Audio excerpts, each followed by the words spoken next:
that time, yeah, the question was, what was the biggest mistake that you have done in your life and what did you do to make it right?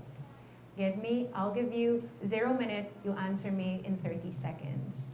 So, alam mo yon, parang, ano daw? Ang sasabihin ko? Ganon. And then I said something like, you know, in my 22 years of existence, pag tinatanong ka, nakakalimutan mo yung tanong. So, tinitingnan ko yung papel. Hindi ko makita kung ano nga ba yung tanong ulit. And then I said something like, in my 22 years of existence, I say that I have no major problem that I have committed in my life, la la la. And so it was like a long one, but then it was difficult because parang I think in Tagalog. At ang gusto kong sabihin sa Tagalog ay ganito. Ang gusto kong sabihin ay pinalaki ako ng maayos na magulang ko. So, hindi, kumbaga parang, yeah, I'm 22, pero wala pa akong major mistake. Na maybe they're thinking of like, nag-drugs ka ba, or nabuntis ka ba, or whatever, right? So parang in my mind, at that time, iniisip ko, hindi, guided kasi ako ng pamilya ko, ng magulang ko. So I don't know how to translate that in such a way that they will grasp it.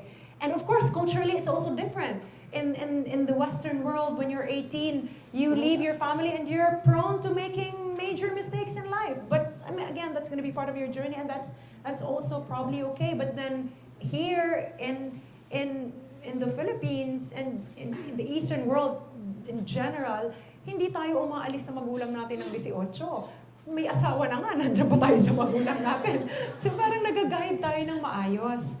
But I guess I was not able to explain that properly. But you know what happened? After that, pag umuwi ako ng Pilipinas, tinatawag ako ng mga tao ng major. Inis na inis talaga ako. Ano ba naman to? You're ungrateful! You become not a fourth runner-up and you're calling me major. But I had a commercial for Pizza Hut, major cheese. And then, even like other companies are using it. I think I saw, I'm not sure if it's Petron or Shell, they're like, major sales. So I was like, wow. So today, I have a podcast. It's called the Major Podcast. You can listen to that. Saan nila matatagpuan? On Spotify, on Apple Podcast, and on YouTube. You can check that. Young people would send letters.